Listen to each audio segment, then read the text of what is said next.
nós passa andorinhas. Con mucha alegría estamos recibiendo en el marco de esta cuarentena que Juan Raúl está llevando a cabo en el este del país, un nuevo encuentro con Juan Raúl que nos ayuda a poner la mañana en camino. Buen día y bienvenido, amigo.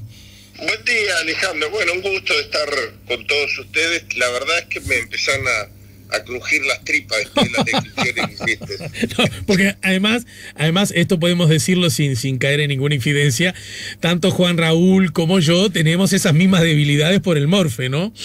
Sí, pero además a mí me traen, cosa que tengo que estar muy agradecido, de los comercios locales de donde estoy, en cajas que me dejan en la puerta para pagar cuando termine la cuarentena. Primero, no quiero pensar lo que va a ser la cuenta porque va a ser toda junta. Pero en segundo lugar, me cocino yo, que no soy muy bueno en eso. Entonces, la verdad es que esta presentación me dejó mal. Bueno, mirá que, ¿sabés qué? Quiero decirlo, ya que levantaste el centro, entro a cabecear, y como además nos habíamos autoimpuesto que esta charla fuera un poquito, en la medida de lo posible, un poquito menos monotemática, ¿no es cierto, Juan? Sí, me parece que primero yo no estoy en condiciones técnicas de dar información, y segundo, lo más importante es que además de cuidarnos, cuidemos unos a otros, nos cuidemos. Y por lo tanto, una manera de que la gente esté en casa es que escuche cosas entretenidas, además de la necesaria tintinera diaria de los reportes del avance del coronavirus. Bueno, pero quiero aprovechar este comentario culinario que tú hiciste para decir, está mi gente escuchándome, así que cualquier cosa, si cometo algún error podrán corregirme, que durante estos días he incursionado en la cocina y me he mandado unas albóndigas, me he mandado un pelleto relleno con papas y verduras al horno, me he mandado, y esto sí también me produce un cierto orgullo, me he mandado tallarines caseros, los hice de punta a punta con una salsa parisien que ni te digo cómo me quedó. Bueno, pero una cosa que podríamos hacer con todo ese aprendizaje que has hecho es, ¿sabes cómo? Termine la cuarentena, dar a tus columnistas. Mirá, Juan, hagamos una pequeña degustación y juguemos nosotros si es tan bueno como tú decís. Mirá, en este momento, ¿sabés qué me sentí? ¿Sabés que me sentí Susana, tu mamá? Porque me daban ganas de decirte como que te hubiera parido, ya sabía lo que me ibas a proponer. Bueno, Alejandro, yo he estado, por fruto del encierro también, viendo, pues yo no estoy en mi casa, porque en mi casa está mi hijo mayor, que está muy expuesto a veces a situaciones de riesgo, es un vocacional de su trabajo, que es nada más ni nada menos que lidiar con la gente que ingresa al país, ya sea repatriados como extranjeros, etcétera. Y entonces ni él quería ponerme en peligro, ni yo a él, yo estoy en una edad de mayor riesgo, etcétera.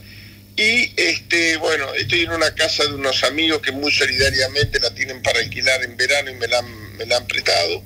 Pero eso ha tenido también la ventaja de que acá tengo, que en mi casa no tengo, la DirecTV, y me he pasado prendido a los canales extranjeros. De repente, algunas cosas que pasan así, casi que como un flash, a mí me han dejado pensando, y en Uruguay no han sido noticias. Por ejemplo, algunas cosas que tienen que ver con las víctimas indirectas de este coronavirus, ¿no? Por ejemplo, todos sabemos que hay un gran combate político, del cual ya hablaremos más seriamente, porque cuando nos podamos juntar va a estar muy encima de las elecciones de Estados Unidos.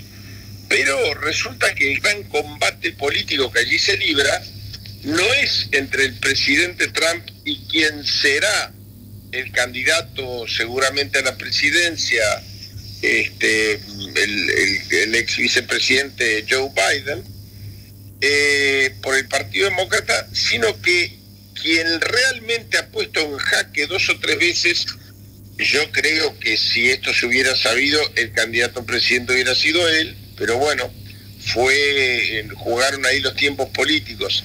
es el gobernador Cuomo, el gobernador de Nueva York. Bueno, el hermano de Cuomo, fue compañero mío, Cristian Cuomo, en la Washington Office of Latin America, la WOLA, la Oficina de Derechos Humanos donde yo trabajaba. Precisamente parece que tuvo bien ojo el que le eligió la responsabilidad, era el secretario de prensa.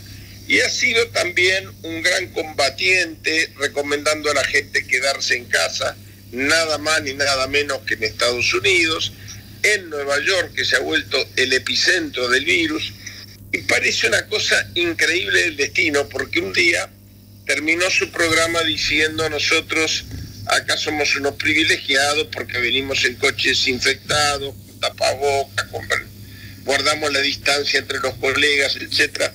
Y al día siguiente, esto no es noticia, pero es interesante saber, este gran combatiente a través de la prensa en Estados Unidos merecería un aplauso parecido al que están recibiendo todos los días en todo el mundo los trabajadores de la salud.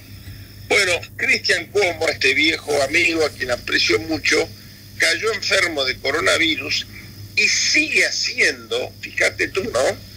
Esto es un homenaje para ustedes, los periodistas comprometidos, Alejandro. Sigue haciendo su programa desde el sótano de su casa, donde su familia le acondicionó para que pudiera vivir en ella sin entrar en contacto con ella. Le dejan la comida en la puerta, se van y él abre y la entra. El basement, como le llaman en Estados Unidos, es bastante común que los sótanos sean lugares habitables. En medio de esa información me enteré de algo que ni siquiera en Estados Unidos, quizás opacado por el exceso de información que hay sobre el coronavirus, fue una noticia en su verdadera dimensión. Kathleen Kennedy es la hija de Robert Kennedy, es decir, su padre murió asesinado y su madre se suicidó hace 2 años. En el contexto de una familia que todo el mundo sabe que parece signada por la tragedia. Un hijo de John Kennedy que ya era diputado y aspiraba al Senado murió en un accidente de aviación. Bueno, Kathleen, padre asesinado cuando ella era muy chiquita, madre suicidada hace 2 años. Kathleen Kennedy resolvió llevar a sus hijos y a sus nietos a la playa para estar fuera de Nueva York en medio de lo que es el epicentro de la pandemia en Estados Unidos. Sí. Bueno, inadvertidamente, a lo que nadie le dio mayor importancia, una pelota con la que jugaban su hija y su nieto de 8 años cae al agua, agarran una canoa para ir a buscar, la canoa no vuelve, cuando los guardacostas la encuentran, la canoa se había dado vuelta y tanto la hija de Kathleen y su nieto, o sea, una nieta y un bisnieto de Robert Kennedy, muerto asesinado cuando era candidato a la presidencia, ganador seguro, murieron hace 4 días. La noticia, incluso en Estados Unidos, no tuvo mucha repercusión. A mí, más allá de que tuve el honor, el privilegio, el gusto de haber sido amigo de Edward Kennedy, pienso que tremendamente marcada por el destino ha estado esta familia. Pero después vayamos con algo menos trágico. Robert Kennedy, permitime recordarlo, Juan. Robert Kennedy, y corregime por favor si le estoy errando, que en el marco de Televisión Nacional puso en pantalla la película Wilson del realizador Mateo Gutiérrez, ¿no? Sí, sí. Y allí aparece Kennedy en un momento en que está saludando a Wilson Ferreira, cuando el desenlace a propósito de su muerte era cercano y además inevitable, ¿no?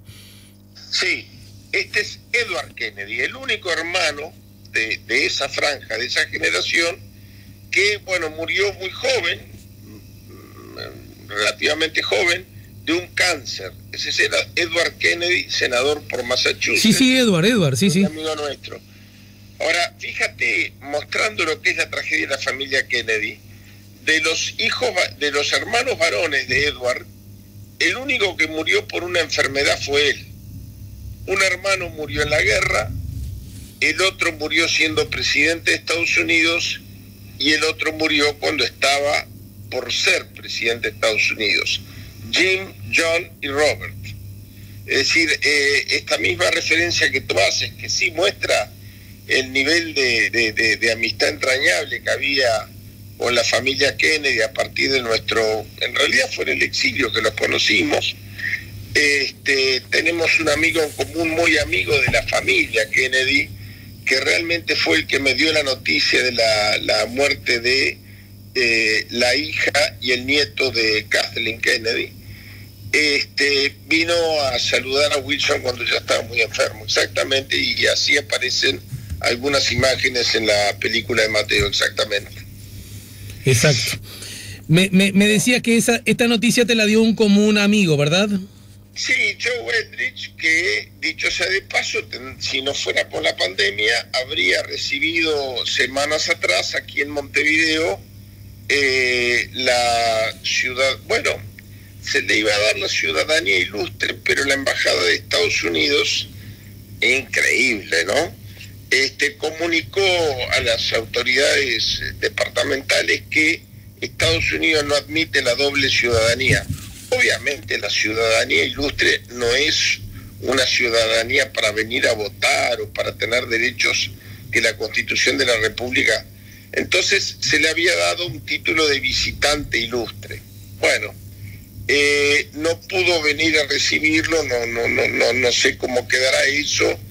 Él mismo en este momento tiene otras prioridades, también está en cuarentena de encierro porque está en la franja etaria no de mayor riesgo de contagio, ¿no? Eso se ha explicado bien a través de los medios de difusión, sino de mayor riesgo de que el contagio tenga peores consecuencias. Exacto. El último compatriota que falleció es un hombre de mucha edad. Bueno, lo que pasa es que falleció con enfermedades, se contagió con enfermedades preexistentes y, repito, estamos todos los de 65 para arriba en una franja etaria que no es más procliva al contagio. Simplemente el contagio nos haría un daño mucho mayor. Pero bueno, para terminar estos minutos de charla, Alejandro, algo que yo muchas veces he insistido en el programa. El Reino Unido tiene un sistema político único en el mundo. Es muy difícil describirlo, no es un régimen parlamentario como los habituales, donde aquel líder político que logre concentrar mayorías parlamentarias se le da la jefatura de Estado. Es una monarquía constitucional, pero en realidad es un régimen hiperparlamentario, porque en el Reino Unido el que gobierna es el Parlamento, no es el que tiene más parlamentarios, es una comisión del Parlamento. Por eso es que tantas veces vemos en los noticieros y mucha gente dirá, pero el primer ministro vive yendo al Parlamento. No, el primer ministro es un parlamentario al cual la reina invita a formar gobierno cuando logra, ahí sí, como en los regímenes parlamentarios clásicos. Pero si el señor Boris Johnson, por ejemplo, o bueno, casi le ocurre a Margaret Thatcher cuando fue primera ministra, pierde su banca en elecciones locales, ya no puede ser ni primer ministro, ni ministro, ni estar encargada de ninguna responsabilidad en el área de gobierno. Ahora, Boris Johnson ha caído con el virus que genera la gripe de COVID-19, pero por suerte, afortunadamente, las noticias dicen que, si bien es cierto que se mantiene en el centro de tratamiento intensivo, las perspectivas que hace un par de días eran reservadas han pasado a ser bastante optimistas. Entonces él deja vacante el cargo de primer ministro. Ajá. E intenta como solución lo que planteó un gran debate constitucional del Reino Unido, dejar de interino a el ministro, el secretario, como le llaman allá, de Relaciones Internacionales, al que vendría a ser el canciller. Entendido. Canciller es un término que en Europa se utiliza para los primeros ministros, en América Latina para los ministros de Relaciones Exteriores. Bueno, en este caso se hubieran dado las dos cosas, pero el propio gabinete ministerial discute durante casi que 24 horas en plena pandemia y resuelve que, como allí no hay constitución escrita, la constitución es la costumbre, que el cargo de primer ministro, en tanto no tiene facultades extraordinarias como jefe de gobierno, como las tienen en España, en Alemania, etcétera, sino que simplemente preside las deliberaciones y transforma en proyectos de ley o en decretos y las comunica oficialmente al gobierno de la reina, encabezado formalmente por la reina. Bueno, no es sustituible. Por lo tanto, en este momento se vive una situación bastante anómala desde el punto de vista, y a mí me parece muy interesante, los constitucionalistas se podrán hacer una fiesta con ello, un régimen de acefalía. No diría acefalía.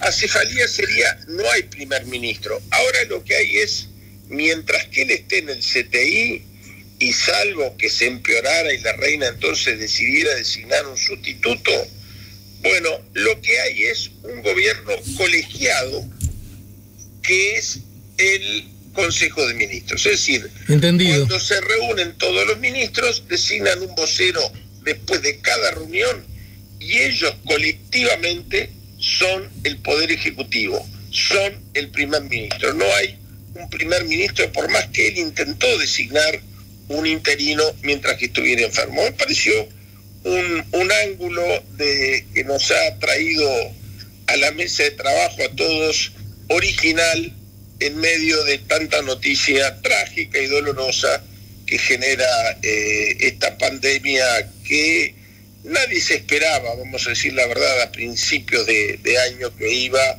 a ser el centro de la atención mundial y el centro del mundo. Nadie sabe cómo vamos a salir de esto, cómo van a quedar parados los distintos países, pero todos van a sufrir mucho el efecto de la misma, y yo estoy estudiando y preparando para cuando llegue el momento poder hacer un análisis contigo de realmente, ojalá sea pronto, cómo quedó parado el mundo después de la pandemia. Lo único que yo te tiro para que quede picando ahí, no sé qué países quedarán más fuertes y cuáles más debilitados. Todos van a sufrir, pero creo que es el fin del sistema de diplomacia que presidió el siglo XX, que fue el multilateralismo, es decir, los organismos internacionales, por un sistema más de relacionamiento bilateral entre los gobiernos. En eso estoy dedicando, en vez de hacer pastel de carne con crocante de queso arriba, mis horas de impuesto ocio como consecuencia de la pandemia. Te mando un abrazo grande, Juan. Un abrazo muy grande, Alejandro, y para todo el equipo, oyentes que han tenido la paciencia de seguir esta charla. Ya volvemos con La Mañana en Camino.